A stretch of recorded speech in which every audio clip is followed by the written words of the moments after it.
Bonjour, nous sommes en 2022, nous sommes dans le site de l'Institut Docteur Angélique et dans une série de vidéos consacrées aux commentaires de la Somme théologique de saint Thomas d'Aquin. C'est le docteur commun de l'Église catholique, et en particulier en ce qui concerne la Trinité, donc les bases de la foi. C'est absolument important de le suivre. On peut dire que tous les problèmes sont abordés intellectuellement. C'est pas facile par contre, et il faut connaître, je pense, la métaphysique d'Aristote. J'en suis rendu à la question 39 qui regarde, je dirais, l'objection majeure qui est posée par rapport au dogme de la Trinité. Si Dieu est simple, il est un, alors comment peut-on poser en lui trois personnes? Il faut donc regarder le rapport entre les personnes, Père, Fils, Saint-Esprit, et l'essence de Dieu. Ça veut dire ce qu'est Dieu dans son unité et qui est simple. Il n'y a pas en lui de division. Son amour est identique à sa volonté est identique à son intelligence est identique à son essence. Il n'y a aucune division en lui, comme on en voit en nous. Et donc, problème, est-il possible donc, par la foi, de poser en lui des divisions, Père, Fils, Saint-Esprit? Alors, c'est une question assez difficile et je dirais pointilleuse qui est poussée pour planter le clou et faire que nous connaissions les choses. Donc je n'aborderai peut-être pas toutes les objections, mais principalement la réponse argumentée de saint Thomas d'Aquin, que je donnerai comme d'habitude, pas pour la rendre plus compliquée, mais au contraire pour la rendre plus simple, plus abordable à tous. Et donc, ça commence par l'article 1, en Dieu, l'essence est-elle identique à la personne?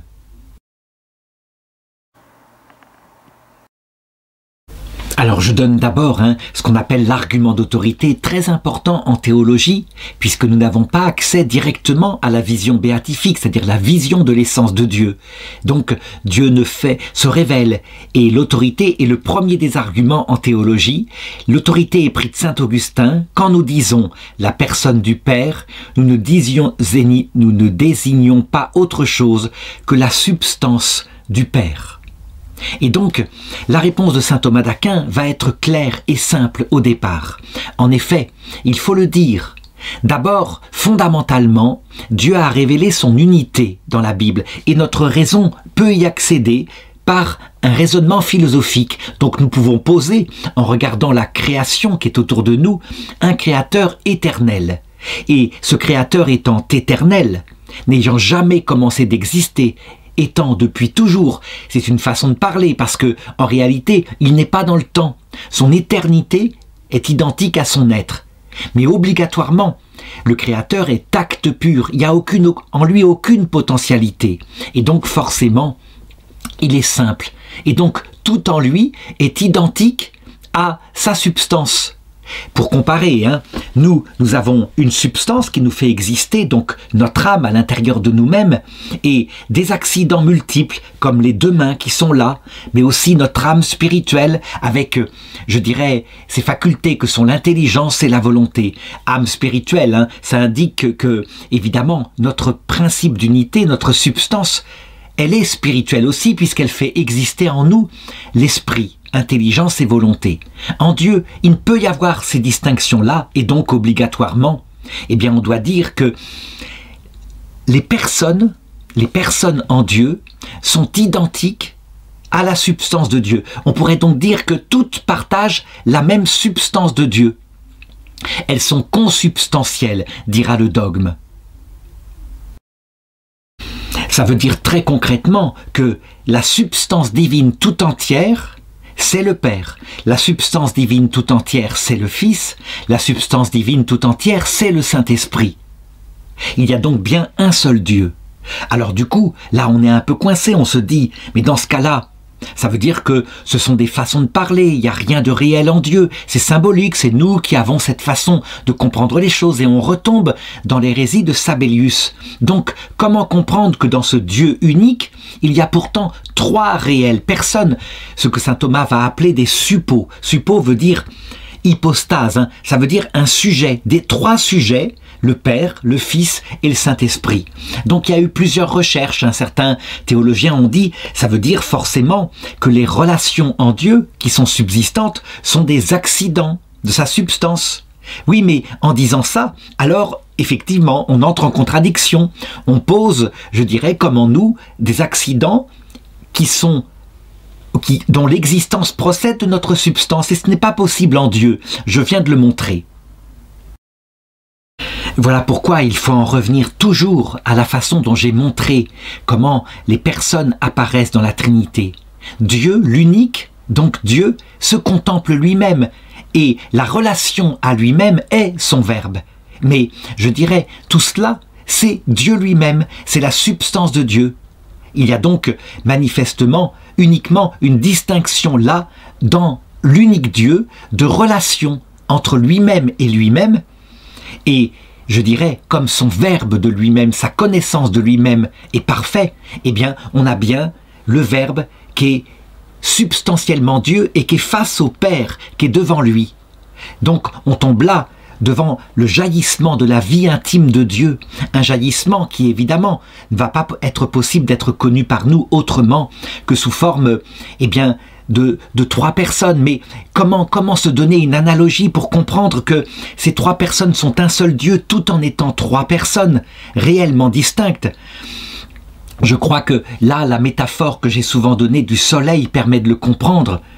On a un seul soleil, c'est clair, sa substance est unique, et on peut distinguer en lui la source de toutes les réactions nucléaires, et puis la lumière qui en émane, qui serait l'analogie du Fils, et la chaleur qui en émane, qui serait l'analogie du Saint-Esprit.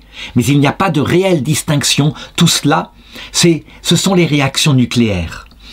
C'est une analogie parce qu'en réalité, dans le Soleil, on le voit bien, hein, la réaction nucléaire cause une lumière et une chaleur qui sont en réalité des effets.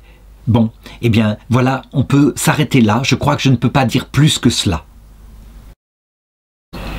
Pour ceux qui évidemment n'arrivent pas à unifier parce qu'ils regardent les personnes selon ce que nous voyons sur Terre, où là, chaque personne a sa propre substance. Hein. Eh bien, pour comprendre qu'en Dieu, il n'y a bien qu'une substance, disons qu'il faut garder alors ensemble les deux articles de la foi catholique.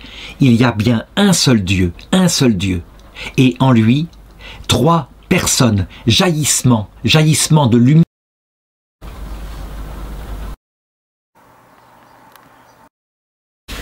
L'article 2 va donc pousser plus loin la réflexion en demandant « Est-ce que les trois personnes sont d'essence unique ?» Alors, ici, hein, je rappelle qu'il y a eu, après le Concile Vatican II, dans la traduction française du Credo de Nicée-Constantinople, on a traduit par « de même nature ». Et le terme grec, c'est homoousion. Et finalement, on a fini par changer la traduction en 2022 en disant il faut en revenir au terme consubstantiel. Le Père, le Fils et le Saint-Esprit sont consubstantiels. Ça veut dire qu'ils partagent la même substance. Alors évidemment, c'est du vocabulaire métaphysique de la Grèce, vocabulaire utilisé par Aristote. Il faut donc que je détermine ce que ça veut dire, parce que le mot substance a au moins trois sens. Hein. Alors, le premier sens, c'est le sujet. Je suis un sujet, et on le remarque, hein, à travers l'observation des créatures, ce chien, là, devant moi, est un sujet individuel, et ce qu'il individualise, c'est sa matière, avec une limite à la matière. Ça veut dire que quand on voit passer un chien, très concrètement, nos sens le voient, et on sait que c'est un sujet individuel. C'est parfois un peu flou. Par exemple, pour une plante, quand une feuille tombe et qu'elle repousse, la feuille d'un cactus par exemple, hein, on se dit, est-ce que c'est vraiment un sujet individué? Est-ce que c'est si unifié que cela? On ne sait pas trop. Mais en tout cas, pour les animaux, pour les hommes, manifestement, on le voit, le sujet, c'est le premier sens du mot substance. Et là, on doit le dire, hein, il y a véritablement trois sujets dans la Trinité, le Père, le Fils et le Saint-Esprit. Mot synonyme employé, trois hypostases ou trois personnes. Mais attention, hein, ces personnes ne sont pas comme nous. Elles ne s'individuent pas par leur matière, Dieu n'a pas de matière. Elles ne s'individuent pas non plus par, je dirais, leur substance au sens de leur principe d'être, puisque elles forment un seul Dieu. Elles s'individuent en tant que relation subsistante. Hein. C'est très spécial, c'est unique à Dieu. Deuxième sens du mot substance, c'est ce qu'on appelle la nature. Et pour nous, humain, par exemple, j'ai la même nature humaine que ma maman, que mon papa. Ils me l'ont transmise et depuis Adam et Ève, tous les êtres humains se transmettent cette nature humaine. C'est la substance d'eux, on l'appelle comme cela. Alors là, il faut dire oui, dans la Trinité, les trois personnes ont la même nature, façon de parler évidemment, puisque eh bien, la nature en Dieu, cette nature-là, l'essence divine est identique à Dieu dans sa substance. Troisième sens du mot substance, en nous, comme il y a diversité d'accidents qu'on voit, hein, les mains, les pieds, l'esprit, la vie sensible, tout ça, la quantité, la qualité qui forment mon seul être, je suis obligé de poser à l'intérieur de moi un principe d'unité de mon être, une cause réelle qui sera pour moi mon âme spirituelle, hein, mais je dirais pour un chien c'est son âme sensible, c'est pas une âme spirituelle, hein, il n'a pas de faculté spirituelle.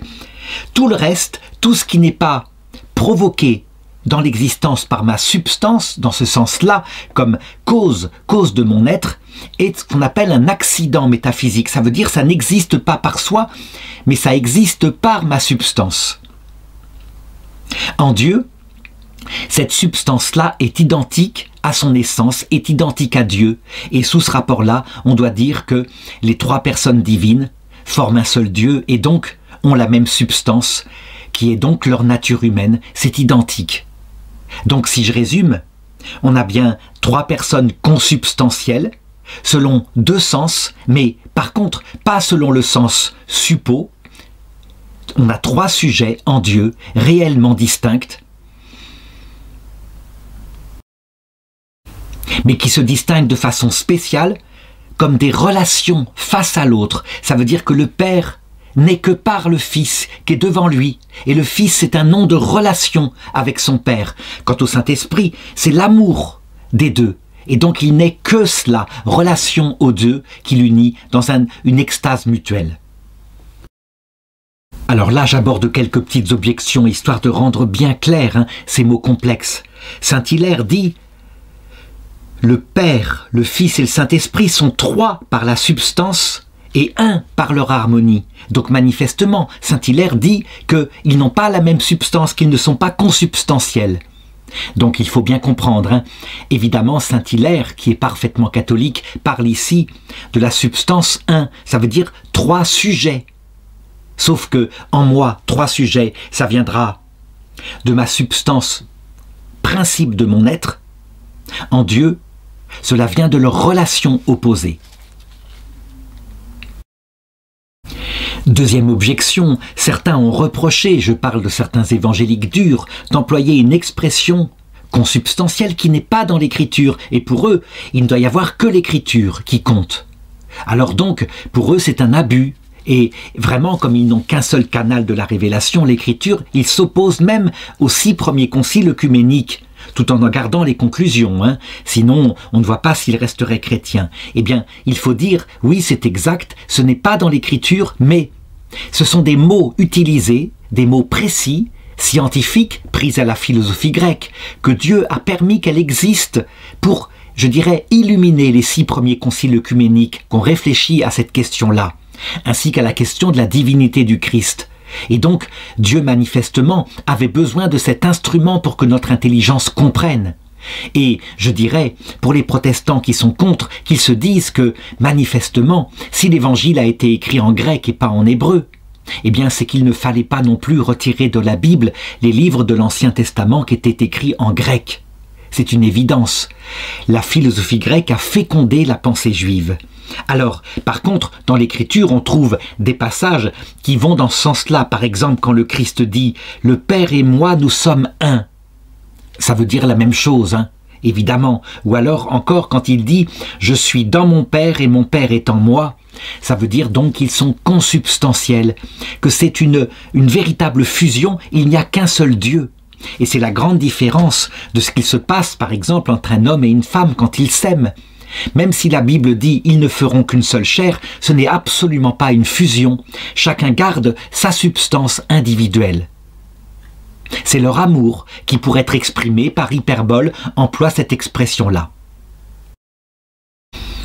Alors l'objection 3 va se pencher sur ce problème de traduction qu'arrivera plusieurs siècles plus tard, et elle dit « la nature divine, c'est son essence, et donc il suffisait de dire que les trois personnes divines sont de même nature, ce qui a été fait dans la traduction. » À un moment donné, je l'ai dit.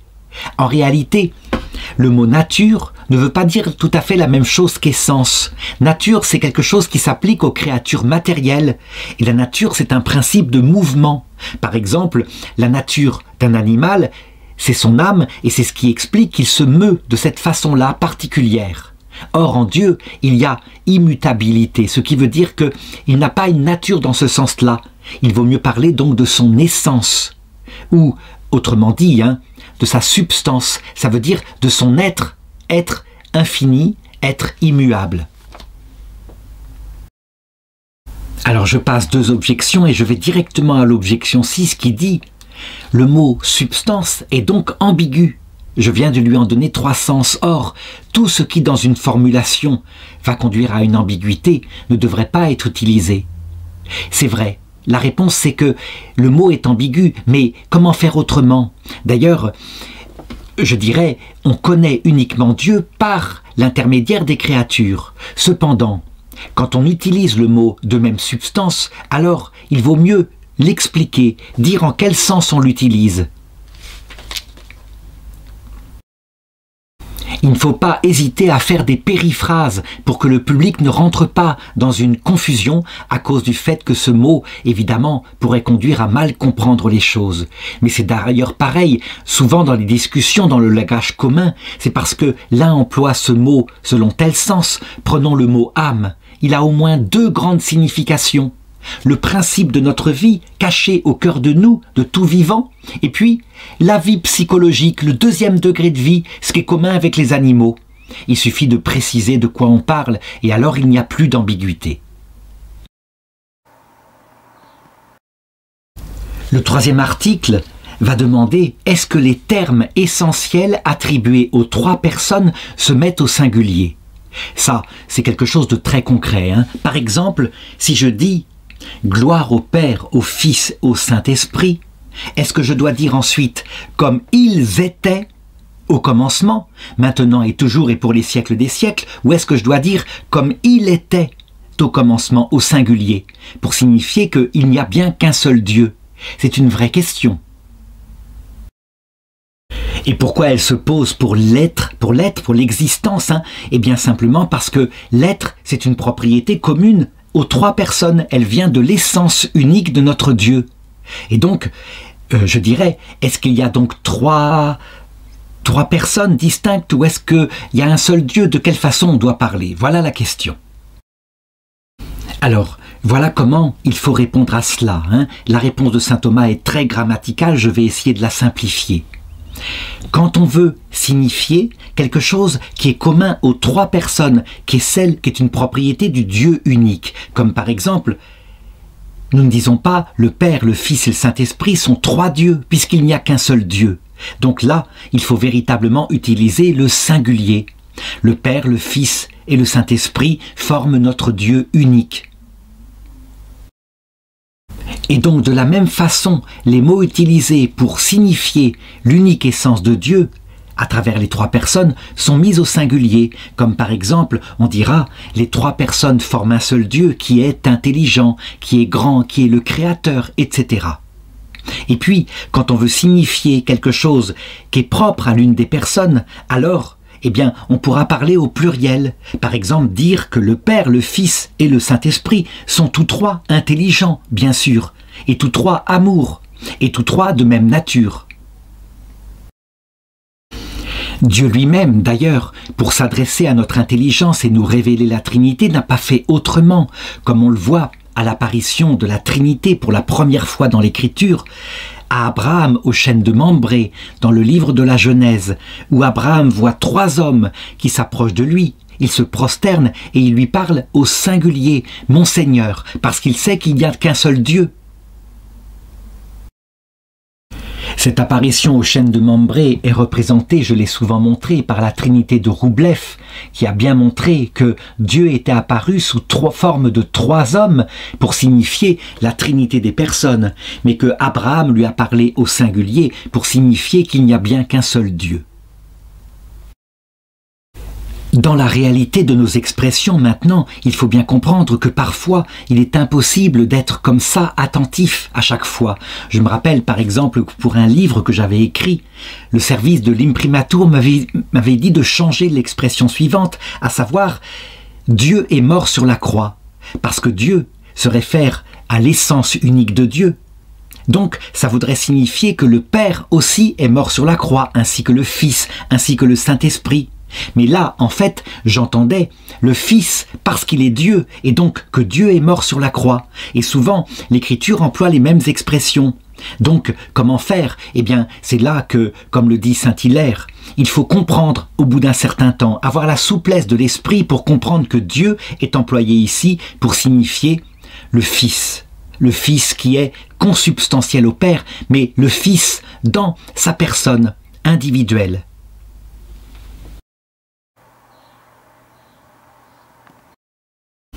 Et c'est justement là, comme par hasard, que se pose la question 4, qui pose exactement cette question.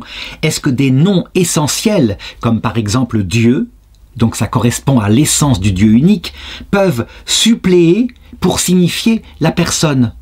Et le 7 contrat de saint Thomas d'Aquin va être dire, oui, l'Église elle-même l'a fait, par exemple, dans le symbole de Nicée-Constantinople, il est dit, à propos du Fils, il est Dieu, né de Dieu. Alors comment expliquer cela?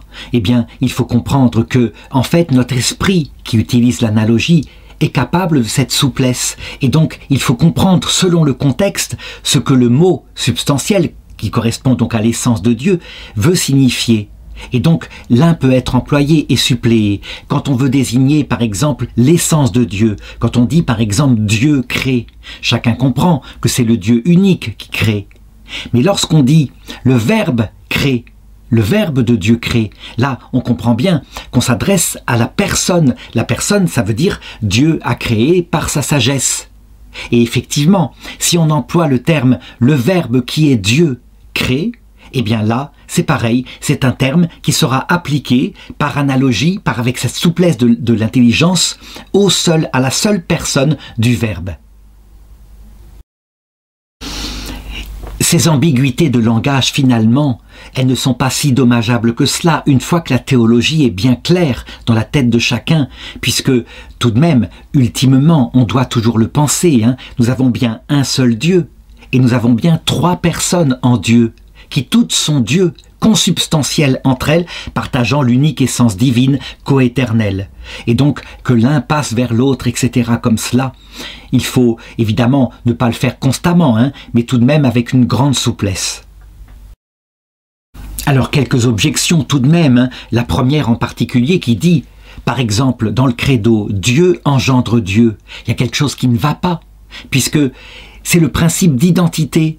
Dieu est Dieu de toute façon. Et donc là, c'est comme si je disais, eh bien Arnaud engendre Arnaud, quelque chose comme cela, identiquement à moi. Donc on ne devrait pas utiliser ces expressions-là. La réponse est que, évidemment, ce qui est signifié ici par le premier mot Dieu, c'est le Père, mais qui est vraiment Dieu. Et ce qui est signifié par le deuxième mot Dieu, c'est le Fils, qui est engendré par le Père et qui est vraiment Dieu. Donc, cette expression-là, dans le contexte du credo, elle va très bien.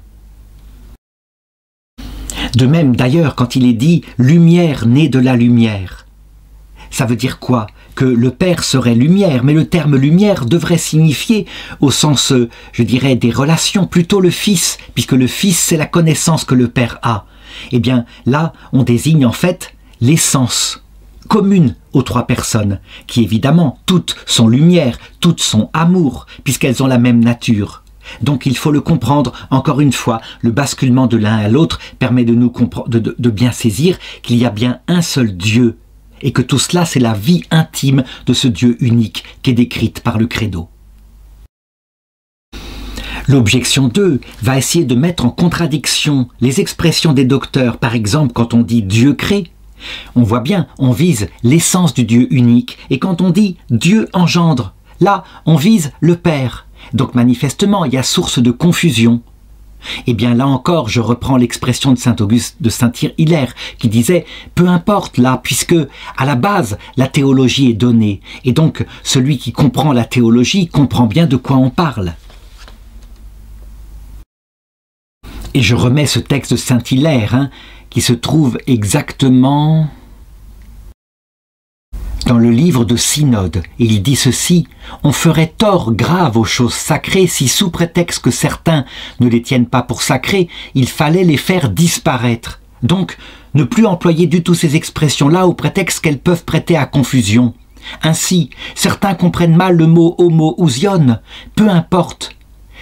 Ce qui compte, c'est que moi, qui ai été formé, je les entends correctement. » D'où l'importance, évidemment, de donner une catéchèse solide aux enfants. C'est comme ça que d'ailleurs se résolvent les autres objections, comme l'objection 3 qui dit « La proposition Dieu engendre est donc vraie, puisqu'elle parle du Père, mais donc ça veut dire que la proposition Dieu n'engendre pas, quand elle parle par exemple du Saint-Esprit, est vraie aussi.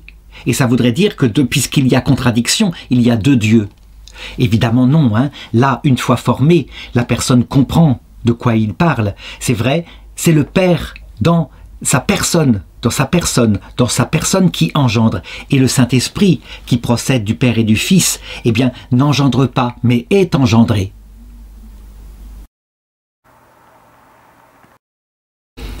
L'article 5 demande si les noms essentiels exprimés à l'abstrait peuvent suppléer pour parler des personnes dans la Trinité. Donc je donne un exemple. Prenons un nom essentiel qui signifie vraiment l'essence unique, comme par exemple justement l'essence éternelle de Dieu. Est-ce qu'on pourrait signifier par là, par l'essence éternelle de Dieu, une des personnes de la Trinité, par exemple dire l'essence éternelle de Dieu engendre le Fils? La réponse de saint Thomas d'Aquin va être assez précise pour cela, pour dire, dans ce cas-là, il faut éviter, bien sûr, puisque l'intention est vraiment de signifier Dieu dans son unicité, et non pas une personne, et de lui attribuer, je dirais, l'opération d'une personne. Donc il y a quelque chose là qui, tout de même, devient vraiment confus, source de confusion, même si on voit certains docteurs qui les utilisent, parce qu'ils veulent démontrer que eh bien, chaque personne de la Trinité est substantiellement Dieu. C'est ce qu'on voit par exemple avec une expression utilisée par, je crois, par saint Augustin qui dit « Le Père et le Fils sont une seule sagesse car ils sont une seule essence et considérés en leur distinction naturelle, ils sont sagesse de sagesse comme ils sont essence d'essence. » Et on trouve des expressions de ce genre, comme par exemple « l'essence divine engendre l'essence divine ». Et donc, saint Augustin dit, eh bien, les pères de l'Église, parfois, ont un peu forcé les expressions, parce qu'ils insistaient justement sur la consubstantialité, la divinité des trois personnes de la Trinité. Mais il ajoute, il faut éviter, évidemment, de jongler, quand on est super intelligent, de jongler comme cela, de l'un à l'autre. Il faut tout de même essayer de se mettre certaines limites. Même si, de fait, eh bien, celui qui est bien formé en théologie comprend ce qu'on peut dire par là. Donc, bien comprise, l'expression « l'essence engendre l'essence » peut tout à fait être juste en ce sens que le Père, qui évidemment est d'essence divine, engendre le Fils qui est pleinement d'essence divine. Voilà, mais simplement, on aurait pu dire simplement le Père d'essence divine engendre le Fils d'essence divine. C'est quand même plus précis, plus clair, et ça évite bien des confusions. Donc ces deux manières-là qu'il faut répondre aux objections que pose saint Thomas d'Aquin, qui sont toutes un peu les mêmes.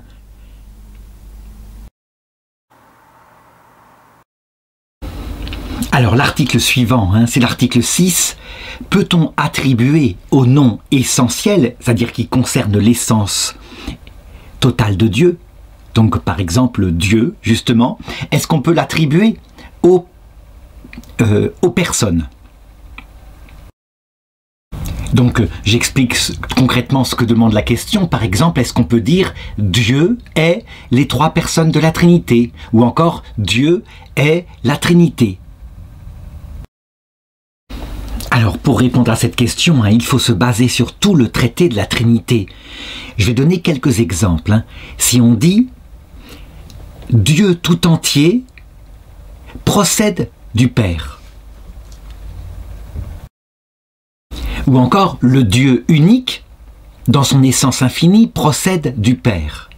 On voit bien qu'il y a quelque chose là qui ne va pas, parce que ça voudrait dire que le Père lui-même, à titre de relation, eh bien, serait cause du Dieu unique. Il est cause du Fils, il est cause du Saint-Esprit. Donc, un terme comme cela, qui identifie à une des personnes à l'exclusion des autres, c'est ce qu'on pourrait entendre, l'essence divine, il ne faut pas l'employer. De même, une expression comme « le Père seul est Dieu », ça ne va pas non plus, parce qu'on le sait, le Fils et le Saint-Esprit est Dieu. Et donc, tout ce qui exclurait une vérité que nous avons montrée dans le mystère de la Trinité, dans le Dieu unique, eh bien, cela doit être exclu. C'est une proposition ambiguë et qui va semer la confusion dans les auditeurs. Alors ici, par contre, on se demande, est-ce qu'on peut dire par exemple que l'essence divine est le Père? Si on disait le Père seul est d'essence divine, ce serait faux, mais l'essence divine est le Père, vu que chaque personne contient en elle-même consubstantiellement la totalité de l'essence divine, on peut le dire. Mais l'expression, évidemment, on le voit bien, elle pourrait être mal interprétée, elle pourrait être maladroite ici, mais on peut le dire. Beaucoup mieux serait l'expression qui dirait « l'essence divine est le Père, le Fils et le Saint-Esprit ». Puisque dans la Trinité, on n'aimait pas l'ambiguïté, qu'on exclurait une personne en disant qu'elle n'est pas Dieu. Voilà, je passe outre les objections, Tout cela, évidemment, pousse les choses très très loin et il suffit de se reporter à la théologie de la Trinité que j'ai indiquée bien souvent avant.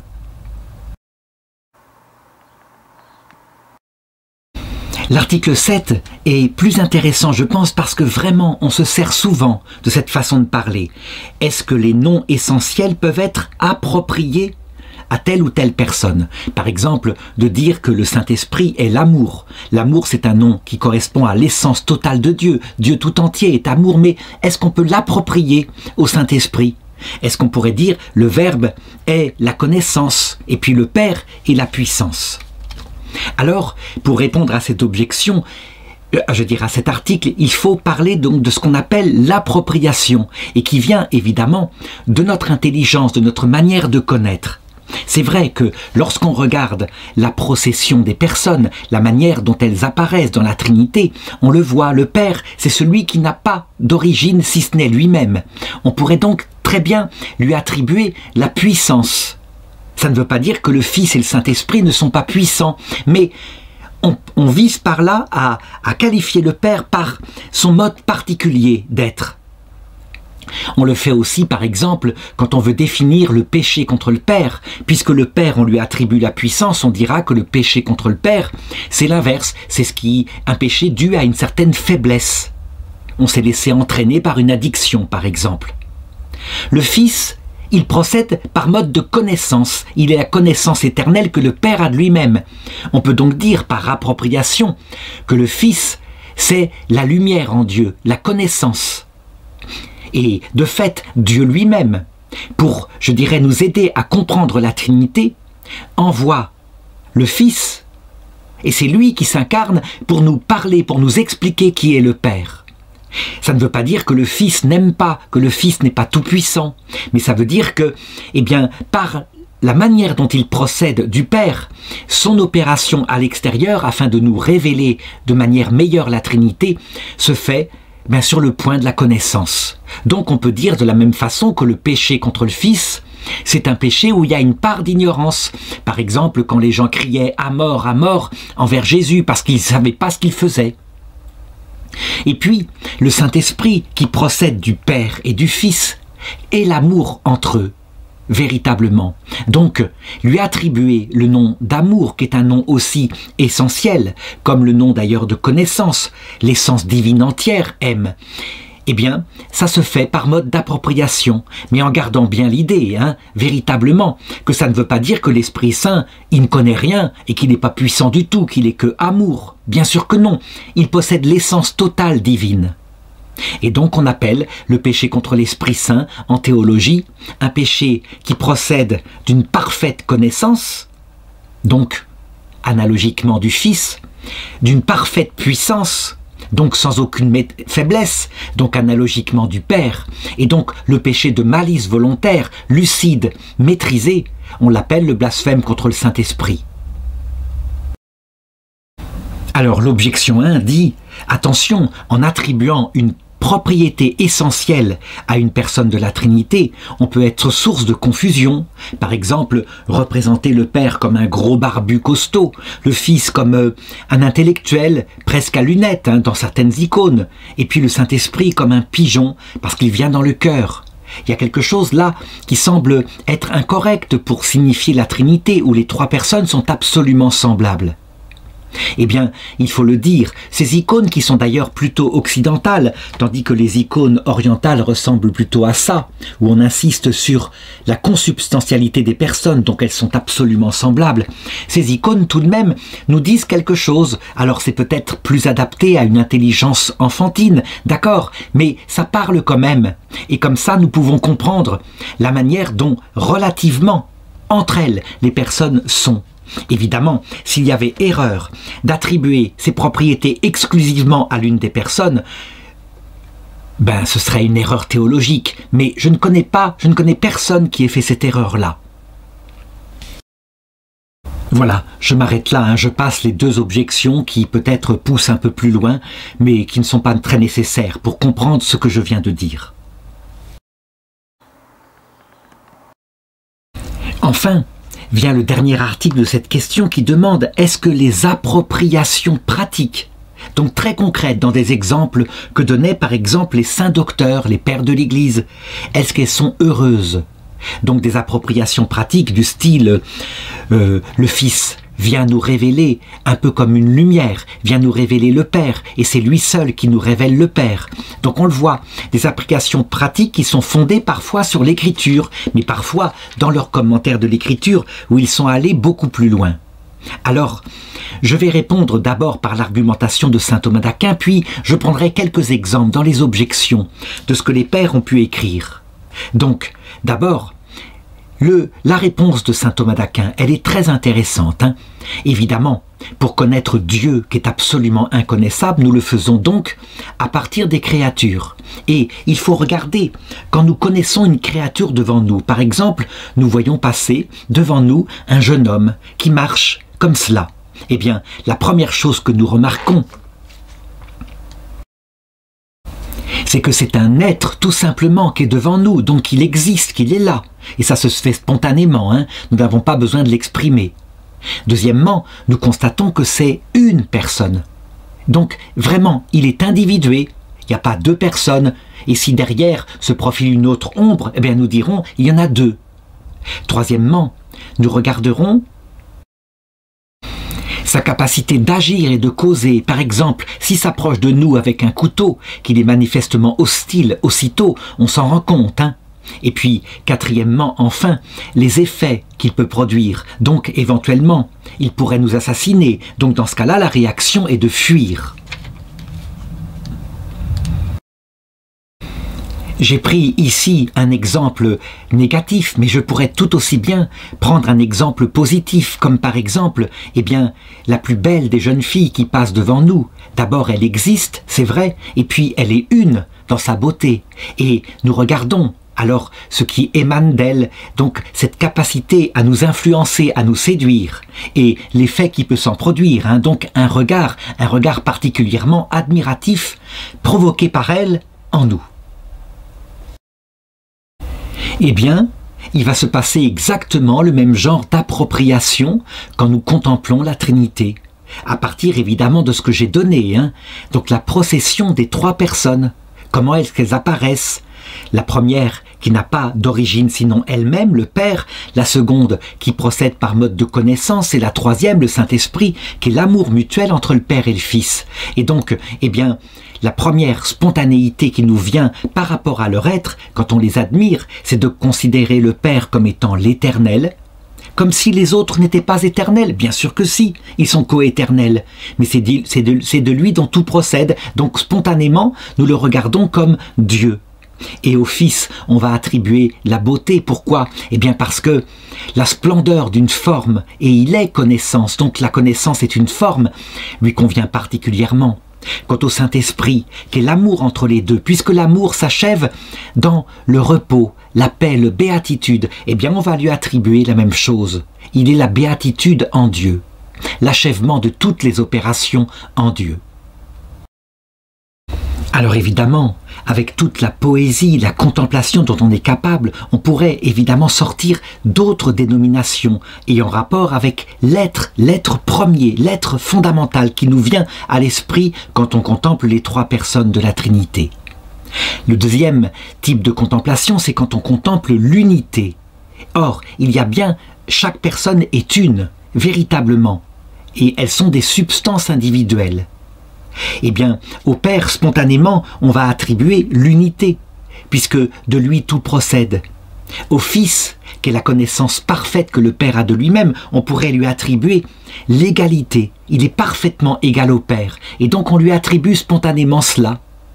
Quant au Saint-Esprit, eh bien, qui unit le Père et le Fils, c'est dans l'harmonie. L'harmonie est justement l'union d'amour. C'est la chose spontanément qu'on va lui attribuer.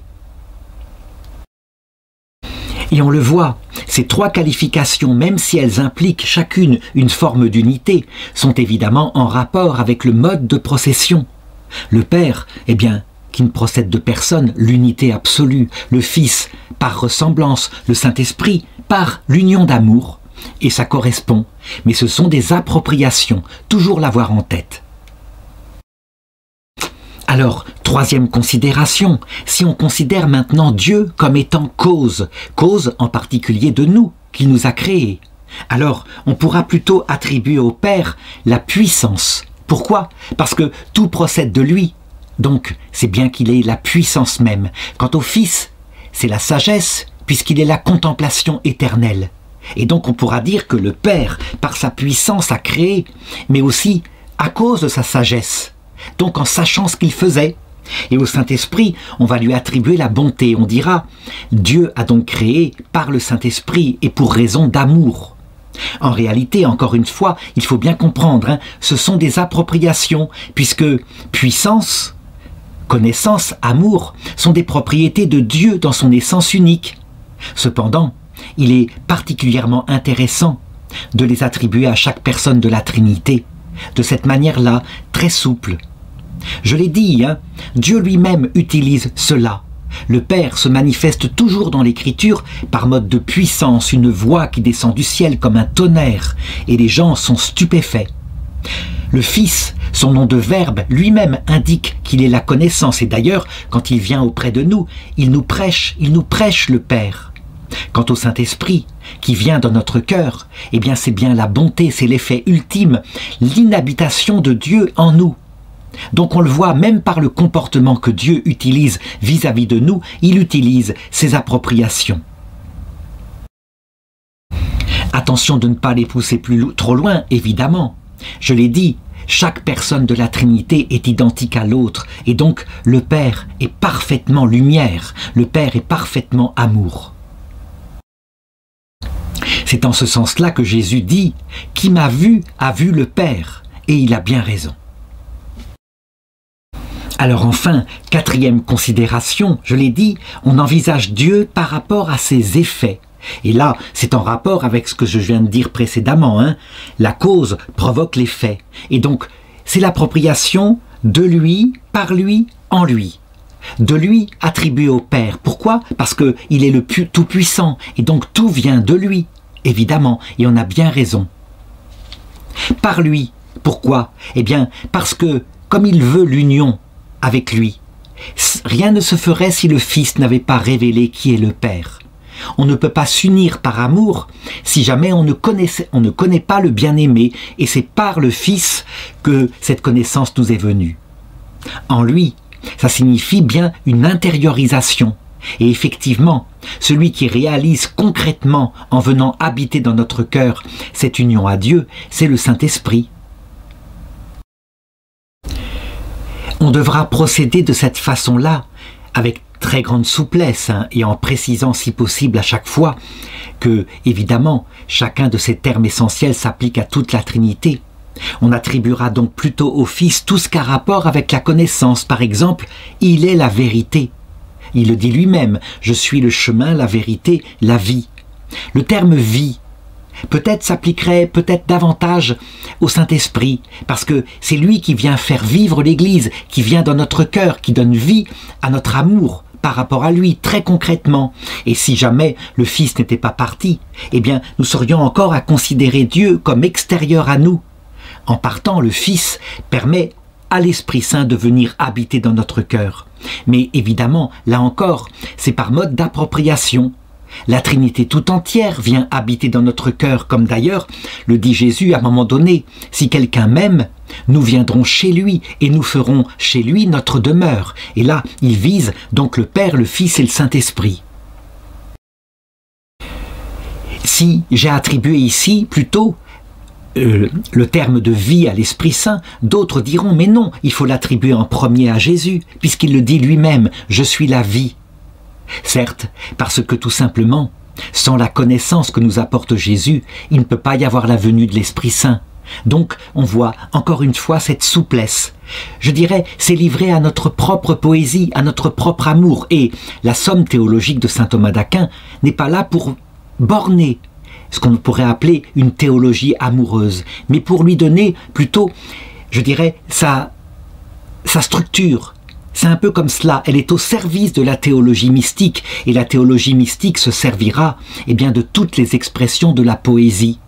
Parfois avec une grande précision, c'est ce qui est mieux, mais parfois simplement avec une grande souplesse en utilisant un mot pour l'autre. Une fois qu'on a la connaissance, comme je viens de l'indiquer, il n'y a plus de risque de tomber dans l'hérésie.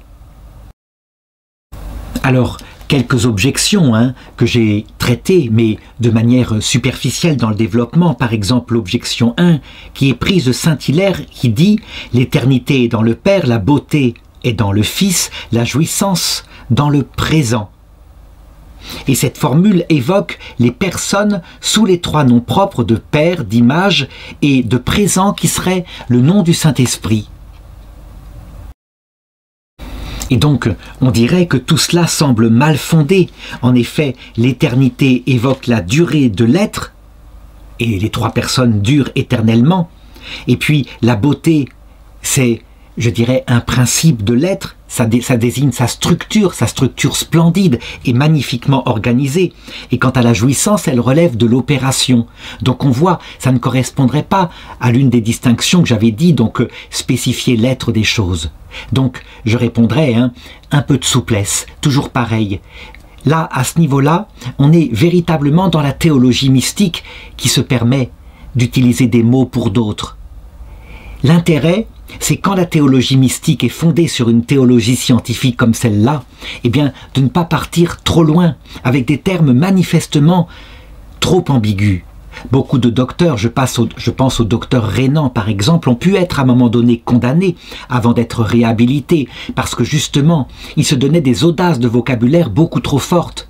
Et puis, on s'est rendu compte que la Bible elle-même le faisait, et que donc, il était un peu exagéré de les condamner, en les prenant pour des théologiens de théologie scientifique, alors que c'était simplement leur amour qui s'exprimait.